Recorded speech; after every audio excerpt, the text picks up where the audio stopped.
제13회 문학동네 청소년 문학상 대상 김수빈 장편소설 고요한 우연. 친구와의 대화, 사람과의 대화는 이제는 더 이상 오프라인상에서만 이루어지지 않습니다. 이제는 오프라인보다는 온라인에서 더 진솔한 대화가 이루어지기도 하죠. 나도 모르게 어쩌다 만난 인연에 더 진솔한 이야기를 하게 되고 서로에 대해 더 잘 알아가게 되죠. 이 책은 이런 10대 이야기를 담았습니다. 고요한 우연, 어쩌면 우연이 아닌 필연적인 만남과 관계의 이야기. 지금 시작합니다. 가장 먼저 소개할 인물인 수연, 주인공입니다. 특징 없는 얼굴과 이름을 가졌고, 이런 수연에게 가장 든든하고 가장 친한 친구인 지아라는 인물도 등장을 합니다. 그리고 남녀 상관없이 반에서 누구에게나 사랑받는 아이돌 같은 존재인 정우라는 인물도 있습니다. 그리고 모든 걸 특별하게 만들어버리는 고고하고도 도도한 존재, 하지만 왕따를 당하고 있는 중인 고요. 마지막으로 차분하고 조용한 평범한 인상을 가진 우연까지, 이렇게 5명의 주요 인물이 등장을 합니다. 등장인물만 보고 어떤 내용이 진행될지 전혀 예상이 가지 않습니다. 자기 전 여러분은 무엇을 하시나요? 아마 높은 확률로 불 꺼진 어두운 침실에서 이불을 덮고 스마트폰을 볼 것입니다. 책 속의 주인공 수연도 마찬가지. 불을 끄고 자기 전 SNS를 보는 게 하루 일과에 포함이 되어 있습니다. 자기 전에도 SNS 보는 것은 못 참는 수연. SNS는 수연에게 친구들에 대한 호기심을 해결할 수 있는 가장 최고의 수단입니다. 책의 초반 수연은 이름부터 특이한 우연에 대한 호기심이 생깁니다. 우연의 SNS 계정을 알아내서 볼 수 있으면 좋을 텐데. 하지만 고요와 더불어 우연도 SNS를 하지 않습니다. 과연 우연은 진짜 SNS를 하지 않는 걸까요? 어느 날 수연은 우연과 부딪히며 우연의 폰을 떨어뜨리게 되는데, 수연은 우연의 폰을 주워주면서 우연의 핸드폰 화면을 보게 됩니다. Mare Tranquillitatis. 검색 결과 그 뜻은 고요의 바다를 뜻하는 라틴어였습니다. 수연은 고요의 바다를 SNS 어플에 다시 검색하였습니다. 고요의 바다라는 계정이 보였고 그 계정은 비공개 계정이었습니다. 수연은 어떻게 팔로우 요청을 할까 고민하다가 새로운 계정을 만들고 비공개 계정인 고요의 바다에게 팔로우 요청 결과 수락을 받는데 성공. 그리고 고요의 바다 팔로우 목록을 보던 중 눈에 띈 마지막 아이디, Moon of Michael Collins. Moon of Michael Collins의 게시물을 보다가 수연은 어느 한 게시물에서 초록색 공룡이 달린 샤프를 발견했습니다. SNS에서 가벼운 인사를 시작으로 하여 아빠도 싫지만 엄마가 더 싫다는 이야기, 평소 말을 할 상대가 없다는 이야기, 외롭지는 않지만 재미가 없다는 이야기 등등 고요의 바다와 대화를 나눴고, 문 오브 마이클 콜린스와는 주로 고양이와 그림에 대한 이야기 등등을 했습니다. 영상을 보는 여러분들도 어느 정도 눈치챘겠지만 고요의 바다와 마이클 콜린스의 다른 각각 수연의 학교 친구인 고요와 우연이었습니다. 하지만 우연과 고요와 하는 진솔한 대화와 서로의 관심사를 드러내는 대화, 이런 대화는 SNS의 로그인 버튼을 눌렀을 때만 가능했습니다.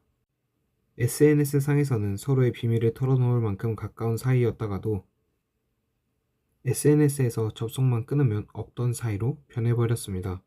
고요와 우연뿐만 아니라 이런 관계는 정우와도 마찬가지였습니다.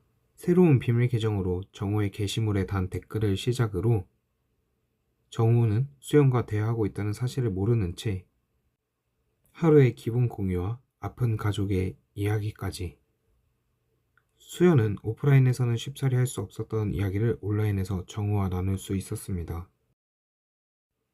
하지만 정우와 하는 이런 이야기 역시 온라인에서만 가능했습니다. 책의 초반에는 인물의 성격과 특징이 묘사되고 있으며 중반까지는 수연이 고요, 우연과 비밀 계정으로 대화하는 이야기를 중심으로 내용이 전개됩니다. 수연은 SNS에서 자신의 정체를 3명 모두에게 감추고 SNS에서 대화를 나누기에 자신의 정체를 드러내었을 때 어떤 결과를 가져오게 될지 걱정을 하고 있습니다. 과연 수연은 SNS에서 숨기고 있던 정체를 오프라인에서 친구들에게 말할 수 있을까요? 정체를 밝힌다면 친구들은 어떤 반응을 보일까요?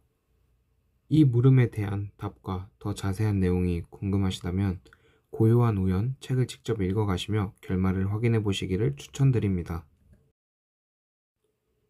익명성이 보장되는 온라인에서는 대화도 엄청 활발히 일어나고 서로가 꼭 필요한 듯이 대하지만 막상 현실에서 서로의 얼굴을 마주하고 만나게 되면 불편하고 지금 이 만남의 자리가 너무 불편해서 어서 이 자리를 벗어나 지금 이 만남을 끝내고 싶은 느낌.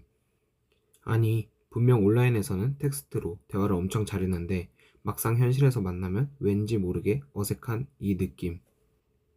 이 영상을 보는 여러분들 모두 한 번쯤은 있으실 거라고 생각이 됩니다. 온라인에서의 만남은 책 제목처럼 고요한 우연을 느낄 수 있는 만남이라는 생각이 들었습니다. 고요한 우연은 서로 누군지도 모르는 상태에서 서로의 존재를 인식시켜 주었습니다. 조심스럽게 상대와 채팅을 주고받으며 이 조심스러움 속에서 낯선 이와의 우연적인 만남은 참으로 고요합니다.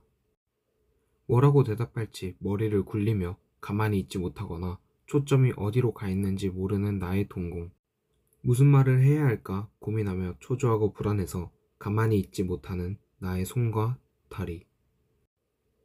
온라인에서는 이런 나의 표정과 행동 모두 상대방에게는 보이지 않습니다.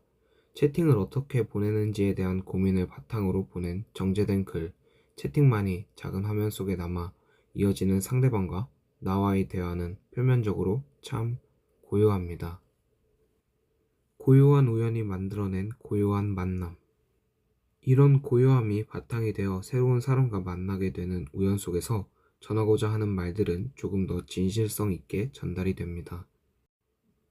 얼굴을 보지 않으니 현실에서는 못했던, 누군가에게는 털어놓고 싶었지만 못했던 나의 이야기를 하게 되는 용기도 생기게 됩니다.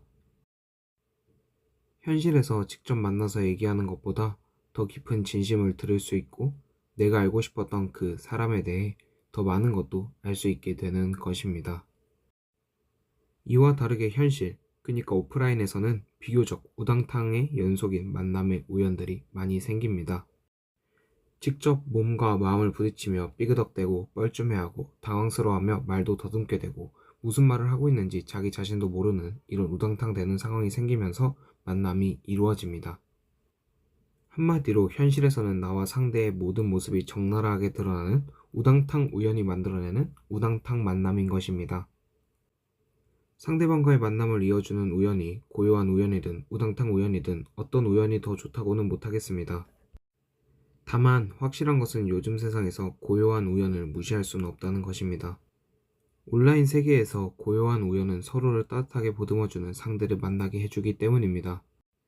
현실에서는 오글거려서 하지 못하는 말들도 채팅, 글자로 적는 것이라면 훨씬 더 쉽게 전달할 수 있습니다. 책 고요한 우연은 10대들의 따뜻하고도 잔잔한 고요한 우연과 만남을 담고 있으면서도 현실에서의 우당탕 우연과 만남을 응원하는 책이라는 생각을 할 수 있도록 해주었습니다. 책 고요한 우연 소개는 여기까지이며 제 소개 및 리뷰를 보고 관심이 생기셨다면 고요한 우연 읽어보시기를 추천드립니다. 시청해주셔서 감사합니다.